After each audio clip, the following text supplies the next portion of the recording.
Buenos días, el día de hoy vengo a presentar mi trabajo de grado titulado Variación de atributos acústicos en el canto del subocino Pitangus sulfuratus en relación al ruido ambiental en el área metropolitana de Bucaramanga, Santander, Colombia. Este trabajo fue dirigido por el magíster y profesor WIS José Gregorio Moreno Patiño y codirigida por el doctor Alejandro Ariel Ríos Chelén de la Universidad Autónoma de Tlaxcala en México. Quien les habla, Rafael Eduardo Vargas Escobar. A modo de introducción, ¿qué es el ruido ambiental? Para este trabajo nos vamos a referir al ruido acústico. Según la definición dada por Ortega en el año 2012, el ruido acústico es una percepción subjetiva del sonido con variación interespecífica e intraespecífica. Siguiendo esa idea y de acuerdo con la definición dada por Luther y Gentry en el año 2013, el ruido ambiental se puede definir como cualquier sonido que sea irrelevante en la comunicación entre un emisor y un receptor. El ruido ambiental puede tener dos fuentes de origen, pueden ser bióticas, como lo serían los sonidos generados por los animales, o abióticas, como lo sería el viento, la lluvia o las caídas de agua. En ambientes urbanos podemos encontrar sonidos de origen antropogénico, muchos de los cuales pueden interferir con la recepción y discriminación de otros sonidos. Sonidos como los del tráfico, construcciones o extracción de materiales es lo que constituye la llamada contaminación acústica. El ruido ambiental tiene dos elementos básicos para tener en cuenta. Por un lado está la intensidad, expresada en decibeles, y el rango de frecuencias que ocupa, el cual se expresa en hertz. Estos dos elementos son los que pueden enmascarar las señales acústicas de las especies que requieren de estas para comunicarse, entre ellas las aves. Así que, ¿cómo enfrentan las aves paseriformes el ruido en ambientes urbanos?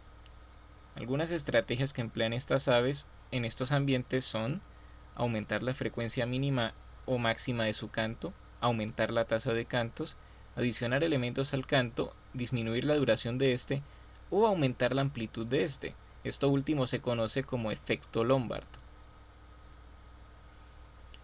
Estas estrategias no son excluyentes entre sí, una especie podría utilizar más de una al mismo tiempo, y difieren entre los dos subórdenes que forman el orden de los paseriformes, el suborden Passeri, conocidos como ocinos, y el suborden Tirani, conocidos como subocinos. La mayor diferencia entre estos dos subórdenes está relacionada con el desarrollo del canto. En los ocinos, el canto es aprendido, lo aprenden de sus conespecíficos o de las aves que tengan por tutores. En los subocinos se considera que el canto es innato o que el aprendizaje de este es raro. Dentro de los subocinos encontramos a la especie Pitangus sulfuratus. Es un ave generalista, común en ambientes urbanos, perteneciente a la familia Tiranidae, y cuyo canto está conformado por 3 sílabas repetidas de forma invariable, las cuales son similares entre individuos y las producen ambos sexos. Este trabajo tiene como objetivo general determinar si hay una relación entre el ruido ambiental y atributos del canto en Pitangus sulfuratus. Como objetivos específicos están identificar diferencias a nivel de frecuencia en el canto de esta especie en un gradiente de ruido urbano. Como segundo objetivo específico está el identificar diferencias a nivel de amplitud en el canto de Pitangus sulfuratus en un gradiente de ruido urbano.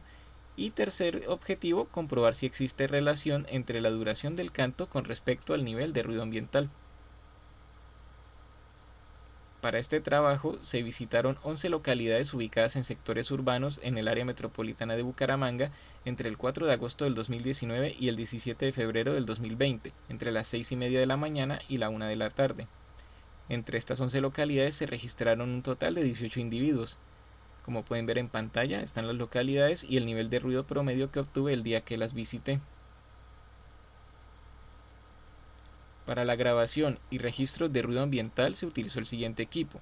Para las grabaciones se utilizó una grabadora digital Tascam DR40 equipada con un micrófono unidireccional Sennheiser M66 con escudo antiviento y también con agarradera.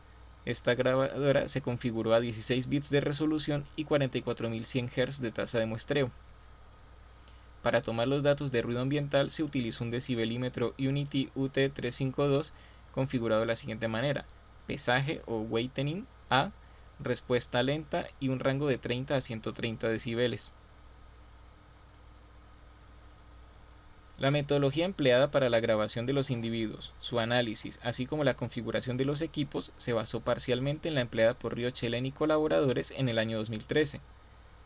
Solo se registraron individuos solitarios que pudieran ser observados. La distancia a la que se grabaron varió entre 1 y 16 metros. Esta distancia fue medida con un telémetro láser.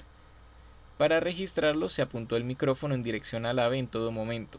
Las grabaciones finalizaron una vez el ave se retiró del punto donde fue avistada. De forma simultánea a las grabaciones se obtuvieron los datos de ruido ambiental apuntando el decibelímetro en dirección al ave, al igual que el micrófono, y tomando registros de ruido ambiental antes de que emitiera cantos, en los espacios de silencio entre los cantos y una vez se retirara el individuo que estaba siendo grabado. Para el registro de la amplitud del canto, se basó en la empleada por Brum en el año 2004. Se registró el nivel de sonido de los cantos que fueran emitidos en dirección al decibelímetro, el cual se apuntó en todo momento a los individuos registrados y siempre y cuando no hubiera obstáculos entre el dispositivo y el ave, obstáculos como ramas, hojas, construcciones o vientos fuertes, por lo cual no se pudo obtener para todos los individuos que se grabaron en este estudio. Una vez obtenidos los datos de amplitud del canto se normalizaron a una distancia estándar, de 1 metro en este caso, y para ello se utilizó la fórmula propuesta por Brum en el año 2004, basado en la pérdida de sonido en propagación esférica.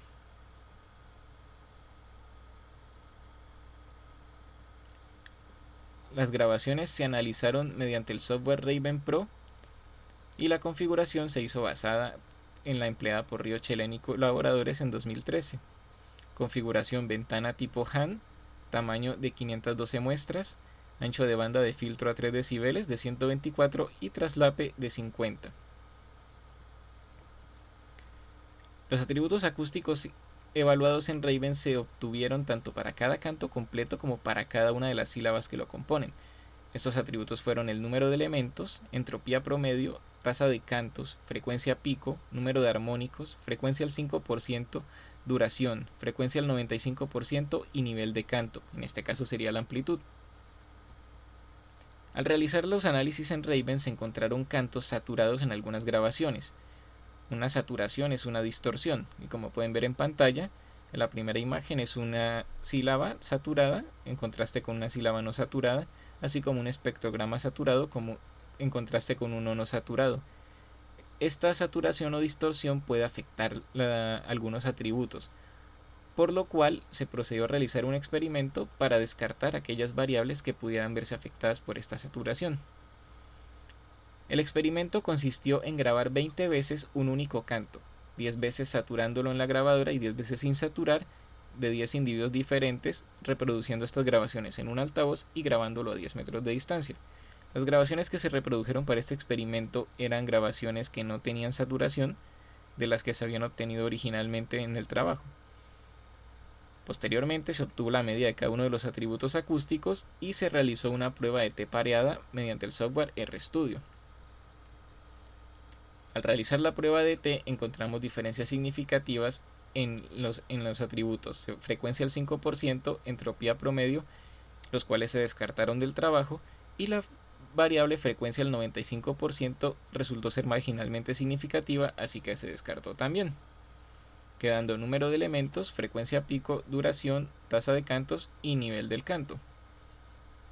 Estos atributos en los análisis estadísticos se evaluaron en función del ruido ambiental y adicionalmente en función de la fecha y la hora del día.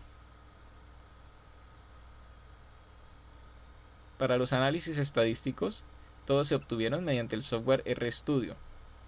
Inicialmente se realizó una prueba de colinealidad entre las variables independientes, en este caso son nivel de ruido, fecha y hora, evaluando el factor de inflación de la varianza, mediante el paquete CARD. Posteriormente, para las variables dependientes, se realizaron correlaciones de Pearson y Spearman con el propósito de descartar aquellas variables que se correlacionaran mediante el paquete RStats. Con respecto a las variables independientes, el análisis del factor de inflación de varianza aplicado a las variables fue inferior a 5. Entonces se descartó que existiese colinealidad entre estas variables. Al realizar correlaciones de Pearson y Spearman entre las variables dependientes, se seleccionaron aquellas variables que no se relacionaran entre sí, las cuales fueron tasa de cantos, duración del canto completo, frecuencia pico del canto completo y nivel del canto medido a 1 metro de distancia.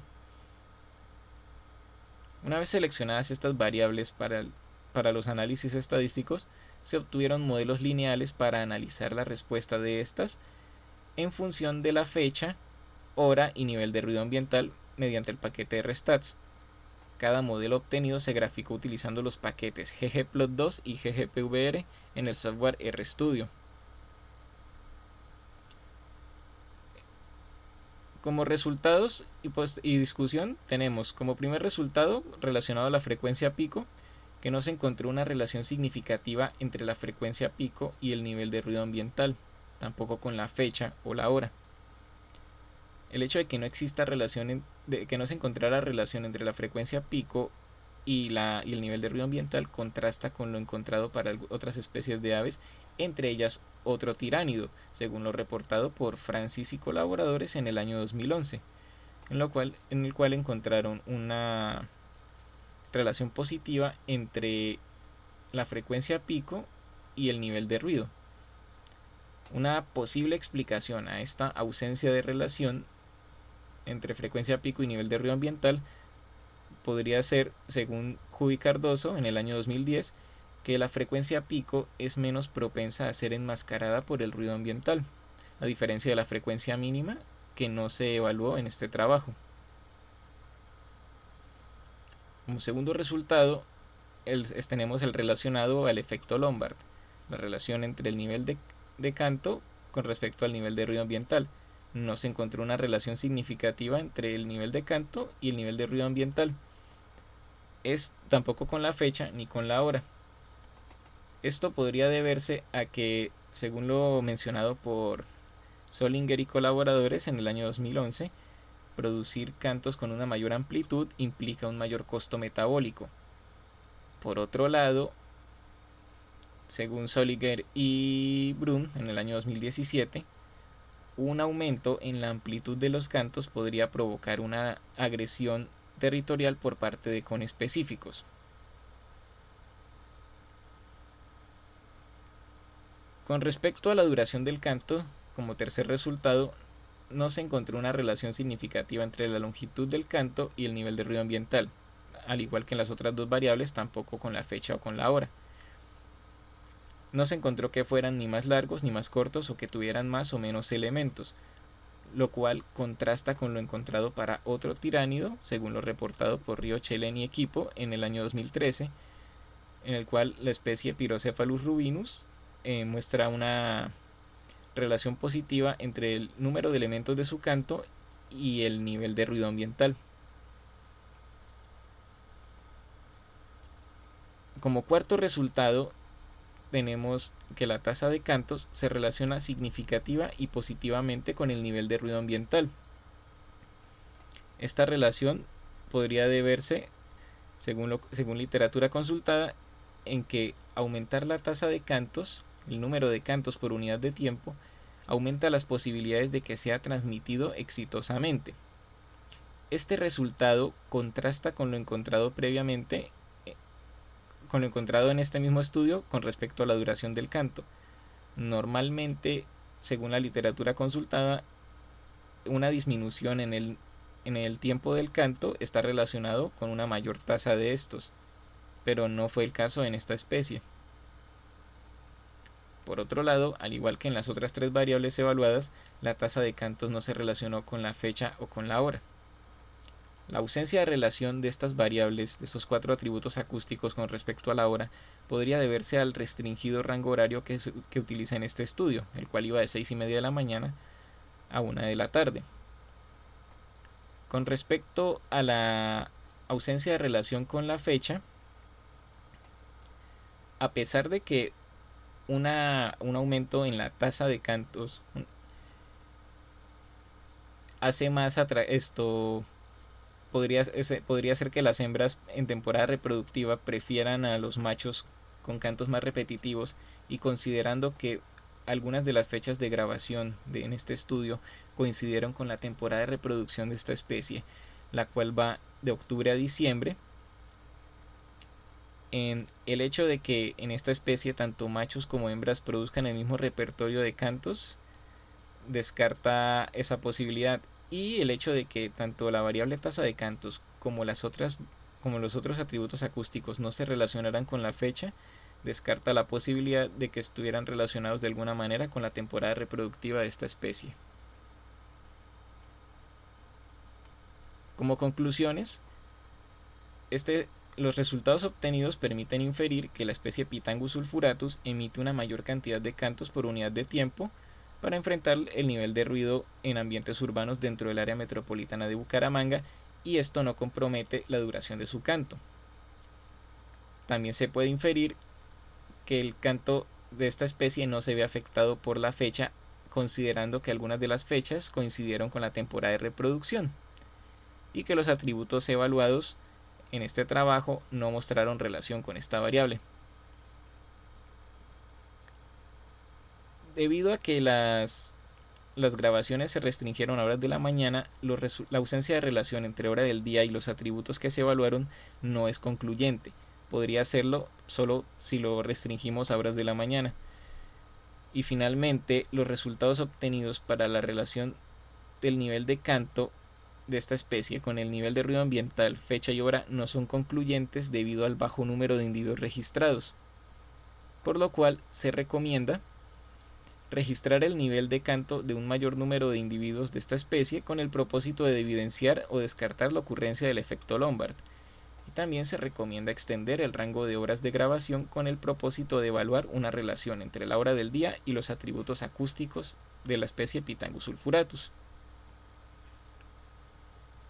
La bibliografía citada en esta presentación, así como la mencionada durante la discusión, la pueden ver en pantalla.